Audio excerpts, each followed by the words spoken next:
Njerëzit kanë nevojë për kualifikime për të fituar aftësi, për të siguruar të ardhura dhe për të zhvilluar karrierën e tyre. Në ato raste kur njerëzit nuk mund të hyjnë në kualifikime të mira për shkak të vendit ku jetojnë, kjo është një padrejtësi ndaj tyre dhe rezulton në shpërdorim burimesh në ekonominë kombëtare. Kualifikimet e mira krijojnë besim te nxënësit dhe punonjësit, si dhe te punëdhënësit kudo që ofrohen. Aty ku njerëzit zotrojnë kualifikime të mira, ka më shumë punë dhe punë më të mira, duke çuar në rritje të qëndrueshme ekonominë. Vendet partnere të ETF-s e kanë kuptuar këtë problem dhe po punojnë për të ofruar zgjidhje.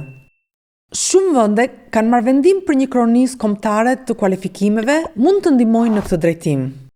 Por, një kornizë kombëtare e kualifikimeve është vetëm një instrument, dhe një instrument më vete nuk është i mjaftueshëm.